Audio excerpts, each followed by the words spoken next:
अडानी और अंबानी कांग्रेस को पैसा भेज रहे थे तो ईडी और सीबीआई कहाँ सो रही थी? कि अंबानी और अडानी बोरे में पैसा भरकर टेम्पू से लाद कर शहजादे के यहाँ पहुँचा रहे हैं। और कभी कहते हैं कि 2 भैंस अगर आप पाले हैं तो 1 भैंस छिनवा लेंगे, कभी कहते हैं कि मस्जिद तोड़वा देंगे, मंदिर बनवा देंगे, कभी कहते हैं मंदिर तोड़वा देंगे। तभी तो उन्होंने कहा ना काला धन कांग्रेस के पास भेजा जा रहा है। स्वीकार कर लिया, लेकिन उस पर कार्रवाई कब होगी? जब वो कहते हैं कोई भी भ्रष्टाचारी नहीं बचेगा, सूचना के अधिकार को समाप्त कर दिया कि जनता को इलेक्टोरल बॉन्ड के बारे में जानकारी करने का अधिकार नहीं। तो अगर 5 साल परिवर्तन नहीं होता तो वो तानाशाही हो जाती है, उनको एक घमंड आ जाता है। भी तानाशाह हो गए।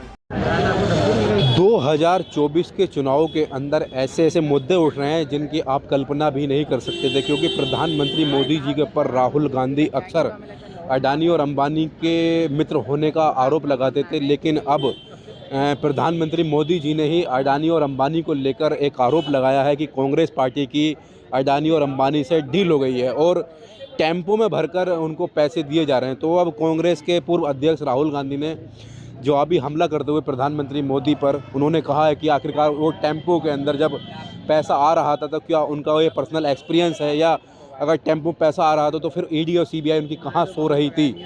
तो प्रधानमंत्री मोदी के ऊपर सवाल उठ रहा है कि आखिरकार जब अडानी और अंबानी कांग्रेस को पैसा भेज रहे थे तो ईडी और सीबीआई कहाँ सो रही थी? देखिए, आज़ादी से लेकर आज तक जितने देश के प्रधानमंत्री हुए उसमें आज जो है आज वर्तमान के प्रधानमंत्री जी सबसे झूठे साबित हुए। उन्होंने कहा था कि काला धन समाप्त करने के लिए उन्होंने नोटबंदी कराई थी। उसके बाद कल जो है तेलंगाना में उन्होंने कहा कि अंबानी और अडानी बोरे में पैसा भरकर टेम्पू से लाद कर शहजादे के यहाँ पहुँचा रहे हैं। इनकी ईडी और सीबीआई क्या कर रही थी? और इस चीज़ को सुप्रीम कोर्ट को स्वतः संज्ञान लेना चाहिए कि चूंकि ये देश के प्रधानमंत्री बोल रहे हैं तो उनके ऊपर मुकदमा होना चाहिए और जांच होनी चाहिए, एकदम होना चाहिए। अगर बोल रहे हैं, वो संवैधानिक पद पे हैं और उन्हीं के हाथ में पूरा शासन है, तो ये कैसे जो है पैसा इधर से उधर भेजा जा रहा है? ऑनलाइन सिस्टम है, ऑनलाइन अडानी अंबानी नहीं दे रहे हैं, सीधे बोरे में भरकर जो है पैसा टेम्पू के द्वारा भिजवा रहे हैं। और कभी कहते हैं कि 2 भैंस अगर आप पाले हैं तो 1 भैंस छिनवा लेंगे, कभी कहते हैं कि मस्जिद तोड़वा देंगे, मंदिर बनवा देंगे, कभी कहते हैं मंदिर तोड़वा देंगे। तो कह रहे हैं कि 400 सीटें इसलिए चाहिए कि बाबरी मस्जिद का ताला लग जाएगा, क्या कहते हैं, राम मंदिर के ऊपर। ये झूठ पे झूठ बोल रहे हैं। जनता इनकी बातों को समझ चुकी है। ये जनता के साथ छल कर रहे हैं और 400 के पार नहीं, अब ये सत्ता से बाहर जा रहे हैं। अब इन्हें जो है सदमा सताने लगा है कि अब मैं क्या करूं। ये रोज नए नए पैतरे बदल रहे हैं, नया नया झूठ बोल रहे हैं। आप ये बताइए कि आप के दोस्त थे, 10 साल बीतने जा रहा है, तमाम बार राहुल गांधी जी बता रहे थे, मुझको लगता है सन 2014 में भी बोले थे कि अडानी के मित्र आएंगे तो अडानी को सारा धन जो है दे देंगे। आज 10 साल में पहली बार देश के प्रधानमंत्री जी अडानी और अंबानी का नाम लिए हैं। प्रधानमंत्री जी ने एक बात तो स्वीकार कर ली है कि अडानी और अंबानी के पास में अकूत काला धन है, क्योंकि तभी तो उन्होंने कहा ना काला धन कांग्रेस के पास भेजा जा रहा है। स्वीकार कर लिया, लेकिन उस पर कार्रवाई कब होगी? जब वो कहते हैं कोई भी भ्रष्टाचारी नहीं बचेगा, कोई भी भ्रष्टाचारी नहीं बचेगा, कोई भी भ्रष्टाचारी नहीं बचेगा, तो कैसे अजीत पवार, शुभेंदु अधिकारी और अडानी अंबानी बचे हुए हैं? देश के जितने भ्रष्टाचारी हैं वो प्रधानमंत्री जी के साथ हैं। इधर कहते हैं मेरे ताप से कोई भ्रष्टाचारी मेरे अगल बगल नहीं बैठ सकता, इधर अजीत पवार, शुभेंदु अधिकारी जैसे तमाम भ्रष्टाचारी नेताओं के गले लगा रहे हैं। तो ये कैसे होगा? कैसे आप भ्रष्टाचार समाप्त करेंगे? देश के प्रधानमंत्री जी जनता को गुमराह कर रहे हैं, ये भ्रष्टाचार को बढ़ावा दे रहे हैं। आप इलेक्टोरल बॉन्ड के द्वारा कैसे भ्रष्टाचार किए? आपने सूचना के अधिकार को समाप्त कर दिया कि जनता को इलेक्टोरल बॉन्ड के बारे में जानकारी करने का अधिकार नहीं। आप इनकम टैक्स लॉ में संशोधन कर दिया, आपने इनकम टैक्स लॉ में संशोधन कर दिया, आपने कंपनी लॉ एक्ट में संशोधन कर दिया।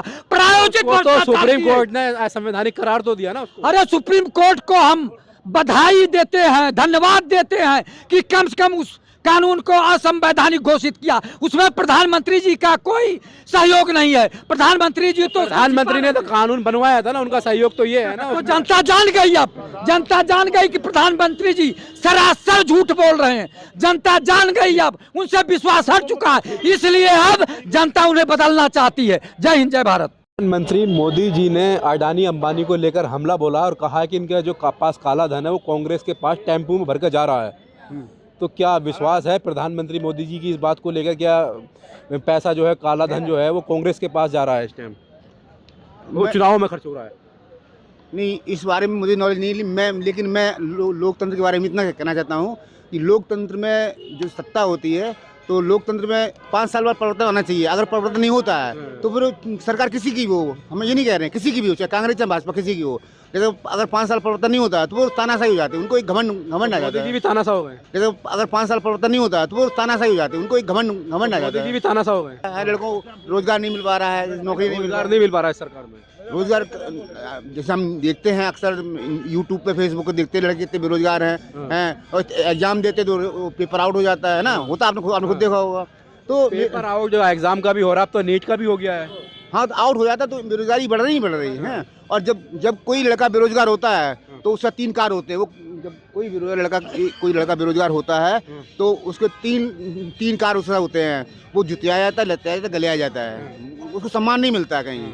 तो इसलिए सरकार किसी की भी आए, लेकिन मेरा मतलब ये है कि रोजगार के ऊपर विशेष ध्यान दिया जाए ताकि हमारे देश की जो पढ़ा लिखा बेरोजगार है उसको रोजगार मिल सके। और रोजगार जब मिलेगा तभी तो मतलब देश विकास हो सकता है कि नहीं? अगर रोजगार नहीं मिलेगा तो वो जो मोदी जी जो वादा करके आए थे 2014 में कि 2 करोड़ प्रतिवर्ष रोजगार दिया जाएगा, हाँ, तो क्या मोदी जी इस नारे पे या इस वादे पे नाकाम हो गए?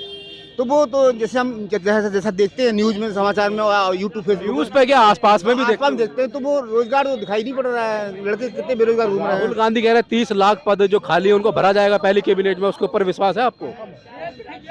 हाँ, विश्वास हो रहा है इसलिए क्योंकि वो इतने साल से 10 साल से बाहर रहे, अब सक्रियता से काम करेंगे। जब किस पार्टी को वोट करेंगे इस बार?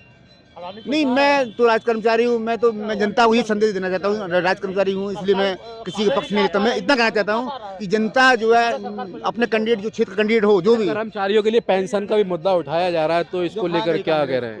हाँ, तो वो तो मतलब अभी लागू नहीं कोई कर रहा है, करना चाहिए, मतलब क्योंकि वृद्धावस्था वादा कर रही है।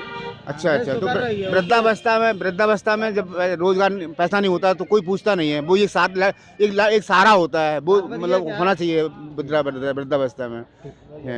तो मैं एक लाइन बोला चाहता हूँ कविता के माध्यम से कि कोई परेशान अपनी रोजी रोटी में, कोई परेशान बहु मुर्गा की बोटी में। क्योंकि जनता की नेता लोग जब जाते हैं फील्ड में तो पब्लिक से बात कुछ और करते हैं और जीत या तो क्या करते हैं। वो मैंने यहाँ पर 10 साल में रहा हूँ, मैं BA यहाँ कर रहा था, मैं 10 साल यहाँ रहा हूँ, मैं BA MA ही रह किया, तो मैं आंखों से देखा है। तो नेता लोग क्या करते हैं, पब्लिक से वादा कुछ और करते, होता कुछ और है। तो कविता है, कोई परेशान अपनी रोजी रोटी में, कोई परेशान बहु मुर्गा की बोटी में। जीत गए तब तो भूल गए मक्खन डबल रोटी में।